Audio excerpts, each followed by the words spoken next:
to A Change of Heart podcast. I'm your host, Angel Jackson. And if you're tuning in for the first time, hey girl, welcome. Come on and get comfortable. I really think that you'll love it here. And if you're a returning listener, hey girl, hey, welcome back. Come on, get real comfortable. You already know how we do. You know the drill. We're going to have some good talk today. And today we are actually talking about navigating the messy middle. And when I say messy middle, I'm speaking to the woman who is navigating healing, growth, hard conversations, uncertainty. You are in the thick of it. You're in the middle. You're in the trenches, it even feels like at times, because you're not where you used to be, but you're also not on the other side of it yet. We're going to talk all about it. But before we do that, we have our vitals check. And if this is your first time tuning in, our vitals check is just a check-in. How are you doing? How's your heart? Is there anything that we can celebrate? Put it in the comments. If there's any prayer requests that you have, you can also put that in the comments, or you can send it to me by DM or through my email. And that information is in the description box on YouTube, or if you're listening on any podcast platform, it's in the show notes. So I'll start off our vitals check. So this week has been a little bittersweet for me. I'll start with the sweet. One of my besties, she got married, and I'm so excited for her, so happy for her. There's a group of 4 of us, and she was our last girlfriend to get married. And so all the Bettys are married now, and I'm so freaking excited for her and her new husband. It was just such a beautiful time to be able to celebrate them. And then I said that it was bittersweet. I also got news this week that one of my old coworkers from when I worked state probation and parole, that she passed from cancer. And although we didn't stay in touch, I would see her here and there with one of my friends that I used to work with when she would have like her baby shower, her birthday, kid's birthday party, things like that. And when I found out about it, I was telling my husband about her. Her name's Debbie. And I was telling him how one of the memories that I have of her, this is going to be a little story time, FYI, but one of the memories that I have of her is when we worked state probation parole. I'm going to be real candid about this. We were struggling there, like all of us did not like our job for real. It was a struggle. And so it was 4 of us, including her, that we would run after work together. And we started running like downtown Harrisonburg after work. And then she eventually got us to sign up for a 5K. And I think this was the first 5K that I like actually tried to run. And out of the 4 of us, when we did the 5K, I was the last one. I was not the last one to complete the 5K, but of our group, I was the last one.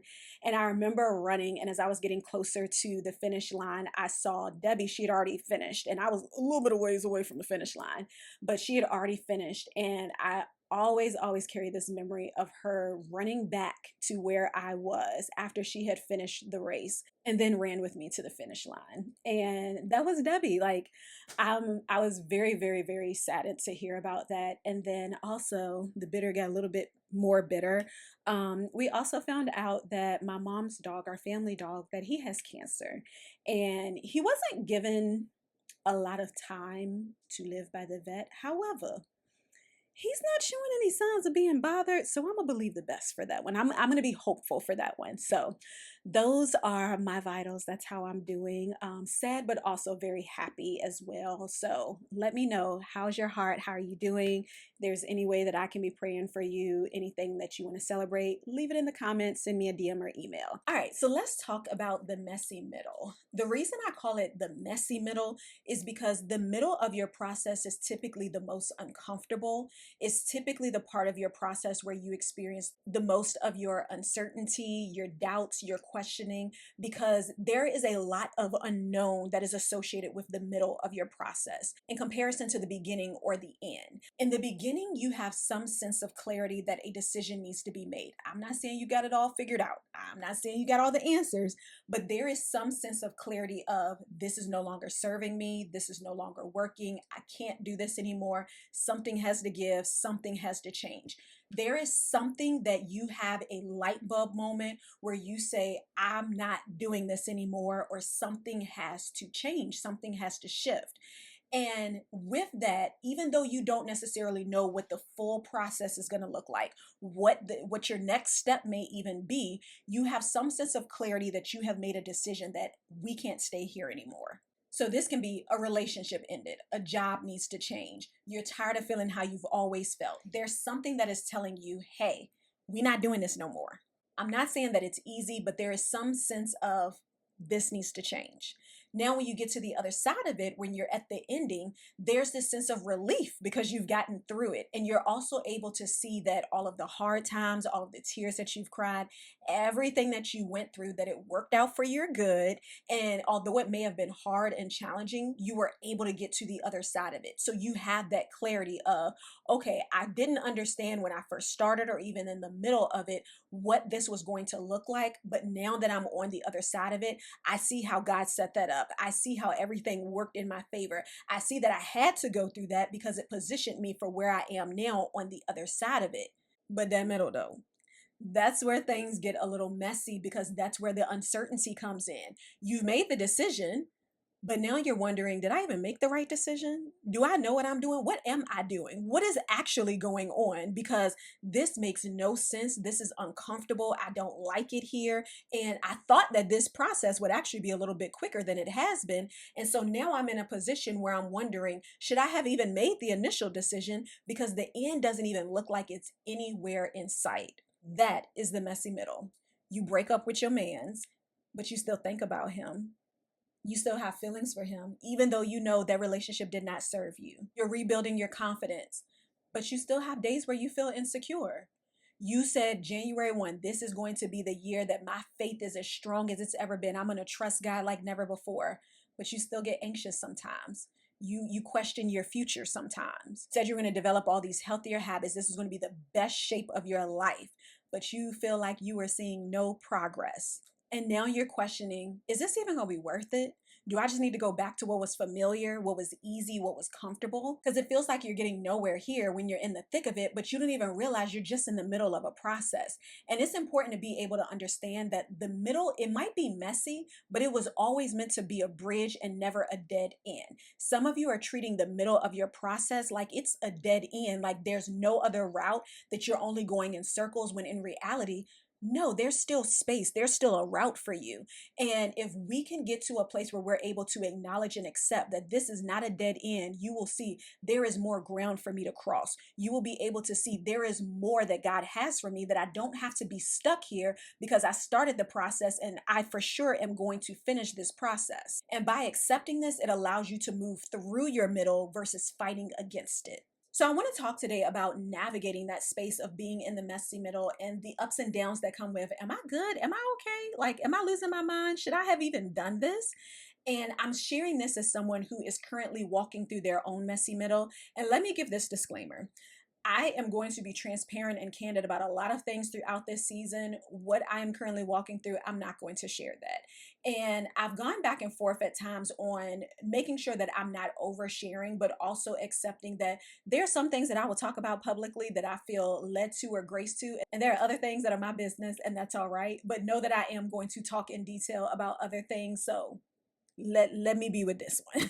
I feel like as women, we oftentimes struggle with this pressure of feeling like you just need to be over it. You need to move on. You need to be on the other side of your testimony already. You need to grow. You need to heal. You just need to be over it already.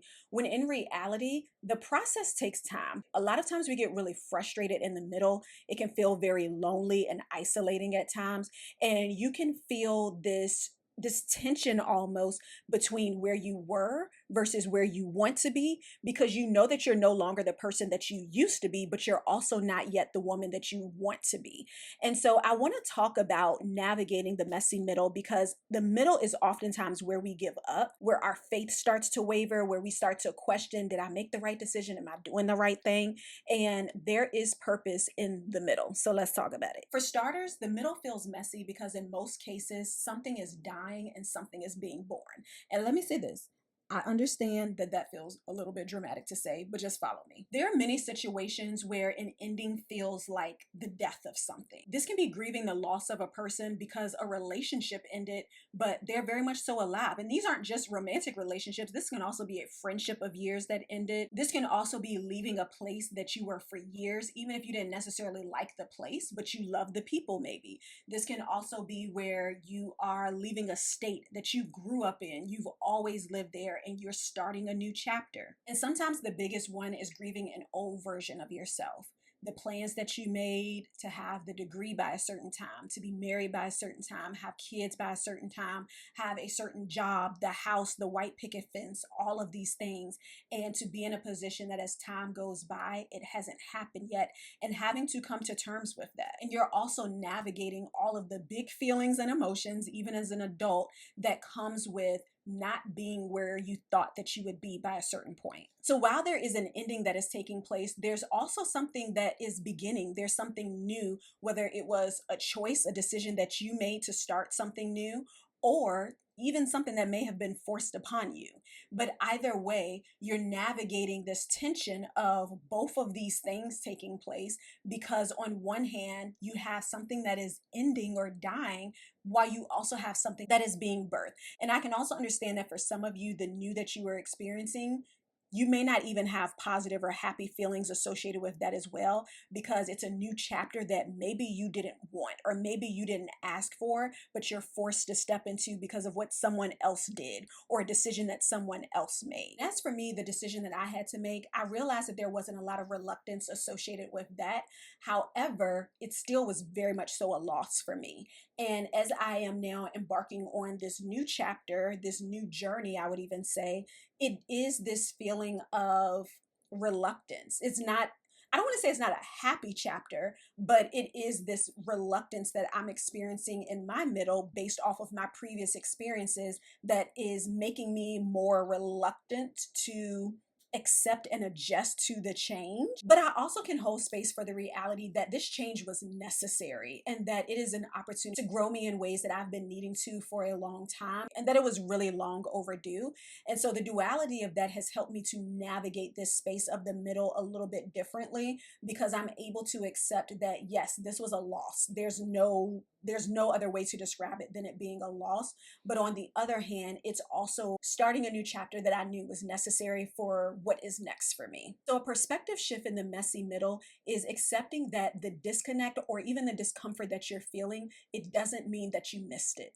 It doesn't mean that you misheard God. It doesn't mean that you need to go back to whatever it is that you left. Sometimes you have to allow yourself to be uncomfortable. You have to allow yourself to feel disconnected from what you knew so that you can embrace the new. There are things that God wants to do in this new chapter that it's going to feel unfamiliar. It's going to feel like something you've never done before, something you've never experienced before. And instead of rejecting it or feeling like, well, maybe I misheard him, maybe I missed the mark, maybe I went too soon, maybe you need to accept the fact that this new thing is also birthing something new in you.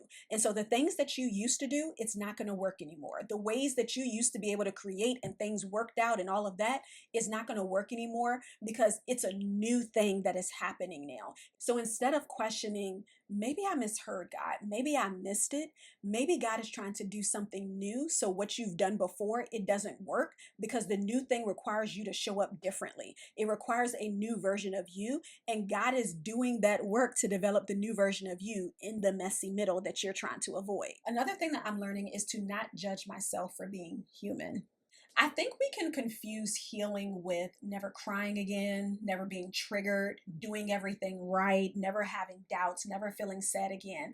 And that's just not the reality. Going through a healing process does not erase your humanity. And the reality of this is one of the best examples of two things can be true at the same time. You can be moving forward and still have really hard days. That does not negate the progress that you have made to get to the place that you are today, even if you're not fully on the other side of it. The fact that there is still room for improvement, it does not negate the areas that you have improved in. We have to get out of this mindset that you always have something to work on, you always have something to fix, you always like, enough. That is so draining. And at the end of the day, you are not a Build-A-Bear project that always has to be fixed. There are going to be things that we have to work on while we are here on this side of earth. That's just the reality of it. But also, you need to be able to have a mindset where you're able to extend grace and give yourself permission to be a person in process, a person, a human being who goes through all the ebbs and flows, the feelings, emotions, all those things. Should we be led by our feelings? Absolutely not. but it doesn't change that they are there. And we can be very hard on ourselves because we feel like, because I still cry sometimes, because I still have hard days, because I don't always respond with kindness, because I don't always get it right, that it just negates all of the progress that you've made. That is just not the case. And I can guarantee you, if someone were to come up to you and talk to themselves in the same manner that you talk to yourself at times, you would tell them, tighten up. Why are you talking to yourself like that? You would encourage them, you would pour into them. Why do you not apply that same compassion to yourself when you're in the messy middle? The last thing I want to talk about is, instead of focusing on how quickly can I get out of this, shift to what is being built in this season. We all want the testimony, but testimonies come with the process. You cannot want the testimony, but want to skip the process that creates it. You have to understand that there are things that are built in the process. There are things that are built in the middle, the hard things like patience, resilience, self esteem, worthiness at times. There are things that are built in your middle that you want to be on the other side of it. You want the testimony, but you don't want to do the work that builds it. You want to cut corners to get there, but there is something in the middle that is required for you to get to the testimony where the hard things are built. I want you to ask yourself this question: who am I becoming because of what I'm walking through? I want you to consider, what is this season producing in me? And who am I becoming because of what I'm walking through? What is being built in this season that I am trying to avoid just because it's messy, just because it's unfamiliar, just because it's uncomfortable? What are the things, the steps that I'm trying to skip because I want the testimony, but I don't want to go through the process that is actually going to develop the testimony that I desire to have on the other side of this thing? Sometimes it can feel like God just drops us off in the middle and he just leaves us there to figure it out, but that is the furthest thing from the truth. God also meets us in the middle, not just at the finish line. There are things that God wants to show you in the middle, but you're missing it because you're only looking for him at the finish line. And you are so focused on the final destination, getting to the other side, the end game of your middle, that you have completely lost sight of the journey. As I'm closing out this episode, I want to leave you with two questions. And if you're someone who likes to journal, these are good journal prompts. If you're not a journaler, you can just talk to yourself out loud. But these are two questions that I want you to consider. What am I learning in this season that I couldn't learn any other way? And what evidence do I have that I've already grown? What is the evidence that you can see? What is the fruit that you can see that you are growing, that you're not who you used to be, even though you're not yet where you want to be? Take some time to think about that. And if you're in the messy middle today, I want you to know that you don't have to have it all figured out. You don't have to be completely healed. You don't have to have it all together. You don't have to be at the finish line to feel like you have made progress or to feel like you're doing something. You are showing up. You are putting one foot in front of the other. One day you'll be able to look back and realize this was not the part of your story where everything fell apart, but it was the part of your story where you were quietly building. You were quietly becoming the woman that you were always created to be. And I pray that you're able to see that it's a chapter in your story, but it is not the final chapter. I hope that this was helpful. I hope that you were able to take something from this, specifically if you are navigating the messy middle, and share this with someone who is in the thick of it right now. Hopefully this will encourage them. I hope you enjoyed this episode, and until next time, don't forget, be whole, be healed, and be authentic. Bye.